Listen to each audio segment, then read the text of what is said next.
దేవతలు, ఋషులు మొదలైన మహనీయులంతా మానవులుగా దిగివచ్చి నడిపించినటువంటి చరిత్రే మహాభారతం. వేదాలలో ఈ పేర్లన్నీ నిగూఢ సంకేతాత్మకంగా ఉన్నాయి. వాటినే మహాభారతం మనకు అర్థమయ్యే రీతిలో వినిపిస్తుంది. అందుకే ఈ మహాభారతాన్ని వింటే అనేక యజ్ఞయాగాదులు చేసిన మహాఫలితం లభిస్తుందని మా గురుదేవులు వ్యాసుల వారు చెబుతున్నారు. అందుకే మహాభారత శ్రవణానంతరం ఎవరి శక్తికి తగ్గట్టుగా వారు విస్తారమైన దాన ధర్మాలు చేయాలని కూడా వేదవ్యాసుల వారు చెప్పి ఉన్నారు. ఇక భారత శ్రవణ ఫలితం కూడా అసామాన్యమైనది. ఉదాహరణకు మొదటిసారి అమూలాగ్రంగా మహాభారత శ్రవణం చేసేవాడికి అగ్నిష్టోమయ యాగ ఫలితం లభిస్తుంది. అంటే వాడికి స్వర్గప్రాప్తి కలుగుతుంది. రెండవసారి మహాభారత శ్రవణం చేసేవాడికి అతిరాత్ర యాగ ఫలితం లభిస్తుంది. మూడవసారి శ్రవణం చేసేవాడికి ద్వాదశాఖ మహాయాగ ఫలితం లభిస్తుంది. వీడు 10,000 సంవత్సరాలు స్వర్గంలో ఉంటాడు. నాలుగవసారి శ్రవణం చేసేవాడికి వాజపేయ యాగ ఫలితం లభిస్తుంది. 5వసారి శ్రవణం చేసేవాడికి దీనికి రెట్టింపు ఫలితం మాత్రమే గాక సాక్షాత్తుగా దేవేంద్ర భవనంలో నివాసం లభిస్తుంది. 6వసారి శ్రవణం చేసేవాడికి దీనికి రెట్టింపు ఫలితం వస్తుంది. 7వసారి శ్రవణం చేసేవాడికి దీనికి 3 రెట్ల ఫలితం వస్తుంది. అంతేగాక స్వర్గలోక సంచార శక్తి వస్తుంది. 8వసారి శ్రవణం చేసేవాడికి రాజసూయాగ ఫలితం వస్తుంది. దివ్యమైన విమానం కూడా లభిస్తుంది. స్వర్గ సుఖాలు లభిస్తాయి. 9వసారి శ్రవణం చేసేవాడికి అశ్వమేధ యాగ ఫలితం లభిస్తుంది. దేవ విమానాల్లో విహరించి దేవతలతో క్రీడించే శక్తి లభిస్తుంది. ఇక 10వసారి శ్రవణం చేసిన వాడికి అనంత వైభవంతో దివ్యలోకాలు సంచారం చేస్తూ 21,000 సంవత్సరాలు స్వర్గలోక నివాసం చేసి అటు నుంచి అటే శివ సాన్నిధ్యాన్ని, విష్ణు సాన్నిధ్యాన్ని పొందుతాడు. ఇక ఎవరైతే ప్రవచనం చేస్తున్నారో వారిని ఉత్తమోత్తములైన వారిగా చూసి ఎంచుకోవాలి. ప్రవచనకర్త యొక్క శీలం చాలా ప్రధానం. అతడు పండితుడై ఉండాలి.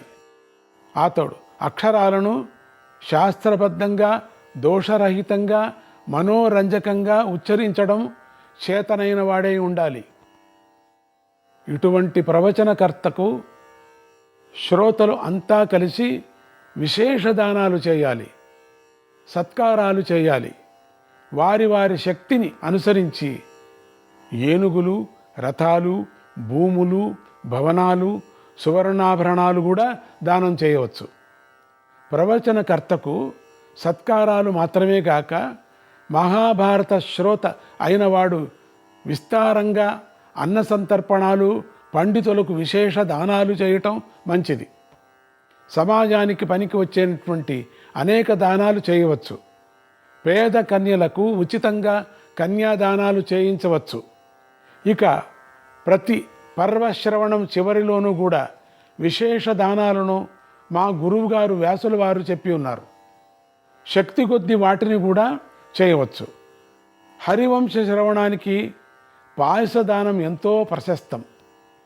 హరివంశ శ్రవణం విశేషాల గురించి జనమేజయ నీకు మరికొన్ని విశేషాలను తర్వాత వినిపిస్తాను.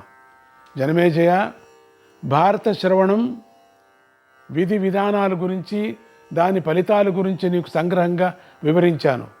ఇక వేరే ఏదో ప్రశ్న ఉన్నావు కదా, ఏదో ఉందని అది అడుగు. అప్పుడు జనమేజయుడు, వైశంపాయన మహర్షి, పూర్వము త్రినేత్రుడైన శివుడు ఆకాశంలో సంచరించే 3 పట్టణాలను సంహరించాడని, ఆ సంహారంలో శ్రీహరి కూడా కొంత సహాయం చేశాడని నేను విని ఉన్నాను. దయతో ఆ వివరాలు చెప్పు అని అడిగాడు. వైశంపాయనుడు ఆ వృత్తాంతాన్ని ఇలా చెప్పాడు. జనమేజయ, పూర్వము సూర్యనాభుడు చంద్రనాభుడు అని ఇద్దరు మహారాక్షసులు ఉండేవాళ్ళు. వాళ్ళు బ్రహ్మదేవుడి యొక్క వరప్రభావం వల్ల ఆకాశంలో సంచరించే దివ్యశక్తి గల 3 మహానగరాలను నిర్మించుకున్నారు. ఆ నగరాలు 3 కూడా ఇనుముతో నిర్మించబడి బంగారు శిఖరాలతో మెరిసిపోతూ ఉండేవి. ఆ నగరాలను 3ంటిని రెక్కలు గల దివ్యాశ్వాలు మోసుకొని సూర్యనాభ చంద్రనాభ ఇచ్ఛానుసారంగా ఆకాశంలో పరుగులు తీస్తూ ఉండేవి.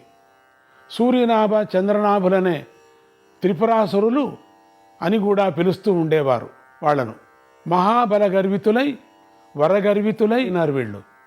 తమ 3 లోకము నగరాలను మహాబలవంతులైనట్టు రాక్షస వీరులతో నింపివేసుకొని ఆకాశంలో యథేచ్ఛ సంచారం చేస్తూ ముల్లోకాలను గెలిచేశారు. ఆకాశంలో నిత్యరక్షణలో ఉండేటువంటి ఆ నగరాల్లో త్రిపురాసులు సుఖభోగాలను తేలిపోతూ ఉండేవారు. వారు దేవతలను గెలవటంతో తృప్తిపడక బ్రహ్మదేవుడు నిర్మించిన దేవయాన పితృయాన మార్గాలు 2ంటినీ స్వాధీనంలోకి తెచ్చుకున్నారు. అక్కడితో కూడా ఆగకుండా దేవతలకు అందవలసిన కవ్య భాగాలను కూడా అపహరించి వేశారు. హవ్య భాగాలంటే ఇంద్రాది దేవతలకు అందే యజ్ఞ భాగాలు, కవ్య భాగాలంటే పితృదేవతా వర్గాలకు అందే శ్రాద్ధ భాగాలు. ఆ 2 కూడా నశించిపోవడంతో రాజ్యహీనులై ఉన్నటువంటి దేవతలకు ఆహారం కూడా అందక నిర్వీరులై గత్యంతరం లేక బ్రహ్మదేవుడి దగ్గరికి వెళ్ళి, బ్రహ్మదేవ, ఆ రాక్షసులు నువ్వు ఏర్పాటు చేసిన వ్యవస్థలు 2టిని నాశనం చేసేశారు. ఇదంతా నీ వరప్రభావమే. కనుక వారిని సంహరించే ఉపాయం ఏమిటో కూడా నువ్వే మాకు దయతో ఉపదేశించాలని దీనంగా ప్రార్థించారు. బ్రహ్మదేవుడు వారి మీద జాలిపడి, దేవతలారా, ఆ త్రిపురాసురులను శంకరుడు ఒక్కడు తప్ప మరెవ్వరూ సంహరించలేరు అని ఉపాయం చెప్పాడు. ఆ మాట విన్న దేవతలు తమలో తాము ఆలోచించుకొని ముందుగా తపోభూమి అయినటువంటి భూలోకానికి వచ్చి వింధ్యాపర్వత ప్రాంతంలో కూర్చొని సహజంగా మరణించిన జింకల యొక్క చర్మలను తీసుకొని వాటిని వస్త్రాలుగా ధరించి శివుడి యొక్క అనుగ్రహం కోసం ఇంద్రియ నిగ్రహంతో ప్రణవోపాసన చేశారు. ఇలా చేయగా వాళ్లకు శివలోకానికి ప్రయాణించగల దివ్యశక్తి వచ్చింది. ఆ శక్తితో వాళ్ళు కైలాసానికి చేరి జగత్పతి అయినటువంటి శంకర భగవానుడికి ఇలా విన్నవించారు. భగవాన్, నీ దయ మా మీద నుంచి తప్పిపోయింది. అందుకే నువ్వు మాకు ఇచ్చిన వరాలన్నీ వ్యర్థమైపోయాయి. త్రిపురాసుల పాలబడి అంటే నిర్వీర్యులైపోయాం మేమంతా కూడా. బ్రహ్మదేవుడి యొక్క ఉపదేశం వల్ల నిన్ను శరణు వేడుతున్నాము స్వామి. ఇప్పుడు మమ్మల్ని రక్షించటానికి ఏమి చెయ్యాలో అది నీ దయ అంటూ ప్రార్థన చేశారు దేవతలు.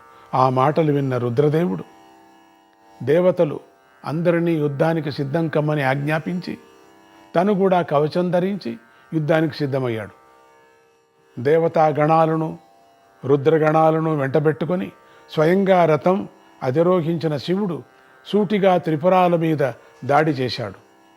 ఆ దాడిలో త్రిపురాలలో నివసిస్తున్నటువంటి చాలామంది రాక్షసులు రెక్కలెతుగని కొండల్లాగా నేల మీద పడ్డారు. ఈలోగా సూర్యాస్తమయం అయిపోయింది. రాత్రివేళ వచ్చేసరికి రాక్షసులకు బలం పెరుగుతుంది. రాక్షసులు విజృంభించి దేవతా వర్గాలను చిన్నాభిన్నం చేశారు. దానితో ఆగ్రహించిన రుద్రదేవుడు తన రథం మీద నిలబడి ఉగ్రంగా గర్జించసాగాడు. ఆయన చుట్టూ ఉన్న సిద్ధ గంధర్వులు ఆయనను అనేక రకాలుగా స్తుతిస్తూ ప్రోత్సహించారు. మళ్ళీ యుద్ధం మొదలైంది. ఈ మాట యుద్ధంలో కూడా రాక్షసులదే పైచేయిగా ఉంది. ఒక దశలో త్రిపురాలతో సమానంగా ఆకాశంలో పరుగులు తీస్తూ రాక్షసులతో యుద్ధానికి సహకరిస్తున్న రుద్రదేవుడి రథం కూడా దెబ్బతిని క్రిందకు పడటం ప్రారంభించింది. అది చూసి లోకాలన్నీ కంపించాయి. ఈలోగా భూలోకంలో ఉండే వృద్ధ మహర్షులంతా శంకరుడి యొక్క విజయం కోసం తీవ్రంగా ప్రణవ జపాలు చేశారు. మరోప్రక్క శ్రీహరి కూడా రుద్రుడి యొక్క పరిస్థితిని గమనించి వెంటనే ఏకాగ్ర స్థితిలోకి వచ్చి తన యోగ బలంతో రథంతర సామ బలము, దేవతల అందరి యొక్క పరాక్రమ బలము, అడవులలో తపస్సులు చేసే మహర్షుల తపోబలము అనే 3 బలాలను ఒకే చోటికి ఆకర్షించి కేంద్రీకరించి ఆ శక్తి తన నెత్తి మీద 2 కొమ్మలుగా రూపొందించుకొని క్రిందకు పడుతున్నటువంటి రుద్రభగవానుడి రథాన్ని వాటితో ధరించి దాన్ని జాగ్రత్తగా పైకి తెచ్చాడు. పైకెత్తి సింహనాదం చేశాడు. వీళ్ళ విష్ణువు కూడా యుద్ధంలోకి రావటంతో రాక్షసులు మొదట్లో కొంచెం జంకిన ఇంతలోనే పుంజుకొని మళ్ళీ విజృంభించేశారు. కానీ తన రథం కుదుటపడి మళ్ళీ ఆకాశంలో పరుగులు తీయటంతో రుద్రదేవుడి ఉత్సాహం రెట్టింపై 3 దివ్య బాణాలను తీసుకొని ఒకదానిలో సత్యాన్ని, మరో దానిలో ప్రణవ యోగాన్ని, ఇంకొక దానిలో ఉగ్రమైన తపస్సును సమీకరించి వాటికి బ్రహ్మాస్త్రాన్ని కూడా అనుసంధానం చేసి ఆ 3ంటిని 3 పట్టణాల మీదికి అనూహ్యమైన వేగంతో ప్రయోగించాడు. ఒక్కటే పర్యం. రుద్ర తేజస్సుతో నిండిన ఆ 3 బాణాలు తగిలేసరికి 3 వింధ్యా పర్వతాలలాగా వెలుగుతున్న ఆ త్రిపురాలు 3 ముక్కలుగా పగిలిపోయాయి. ధూళిగా నేల మీదకు రాలాయి. ఆ ధూళి కూడా నేల మీద పడకుండా దగ్ధమైపోయాయి. ఈ శుభ పరిణామానికి ఆనంద పులకితమైనటువంటి దేవతలు, పురుషోత్తమ శంకరదేవ, మా శత్రువులు అందరినీ ఎప్పటికప్పుడు నువ్వే సంహరిస్తూ ఉండు అంటూ రకరకాలుగా స్తోత్రం చేశారు. శంకర భగవానుడు వినయం వల్ల ఆ స్తోత్రాలకు పొంగిపోకుండా బ్రహ్మదేవుడితోనూ ఋషులతోనూ కలిసి ఈయన ధర్మస్వరూపుడై నా రథాన్ని నిలబెట్టబట్టి గదా నేను గెలిచాను అంటూ శ్రీహరినే స్తుతించాడు. జనమేజయ, ఈ విధంగా హరిహరులు ఇద్దరూ కలిసి త్రిపురాసురులను భస్మీపటలం చేసిన వృత్తాంతాన్ని నీకు వివరించాను. ఇక్కడితో హరివంశ పర్వంలో నేను చెప్పదలుచుకున్న విషయాలు ముగింపుకొస్తున్నాయి. ఇక హరివంశ ప్రాశస్త్యాన్ని, హరివంశ శ్రవణ ఫలితాను ఈ వివరించే ముందు ఇప్పటి వరకు నీకు ఏ ఏ విషయాలు చెప్పానో ఒకసారి సింహావలోకనం చేస్తాను. జనమేజయ, మొదట్లో నువ్వు వృష్టి వంశీయుల వంశ వివరణాలు విస్తారంగా చెప్పమని అడిగావు. దానికి సమాధానం చెబుతూ నేను ముందుగా ఆది ప్రకృతి నుంచి మొట్టమొదటి సృష్టి ఎలా జరిగిందో, ఆ తర్వాత పంచభూత సృష్టి ఎలా జరిగిందో సంగ్రహంగా వివరించాను. తర్వాత దుష్టుడైన వేణుడికి సత్పురుషుడైన పృథు చక్రవర్తి జన్మించిన కథను, తర్వాత మనువు యొక్క వివరాలను చెప్పి అక్కడి నుంచి వైవస్వత మనువు యొక్క వంశాన్ని వివరంగా చెప్పాను. అందులో భాగంగానే దుందుమారుని కథను, గాలవుడి కథను కూడా చెప్పాను. ఆ తరువాత వైవస్వత వంశంలోంచి పుట్టిన ఇక్ష్వాకు వంశాన్ని వివరించాను. ఆ సందర్భంలోనే పితృదేవతల ఉత్పత్తి, శ్రాద్ధ విధానాల ఉత్పత్తి, చంద్రబుధుల ఉత్పత్తి అనే వాటిని చెప్పాను.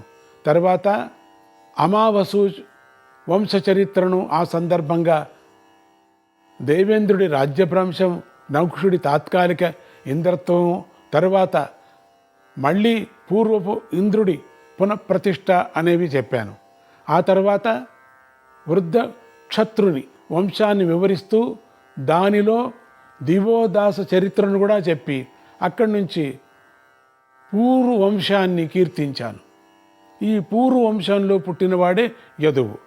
యదువంశంలోనే శ్రీకృష్ణుడు జన్మించాడు. కనుక ఈ వరుసలోనే శ్రీకృష్ణ ఆవిర్భావ ఘట్టాన్ని కూడా వివరించాను. శ్రీకృష్ణ చరిత్రలో భాగంగా శమంతకమణి వృత్తాంతాన్ని ప్రస్తావించి ఆ ప్రసక్తిలో విష్ణుమూర్తి యొక్క అవతారగాథలను సంక్షేపంగా ప్రస్తావించాను. నారాయణ నారాయణ, హరే కృష్ణ.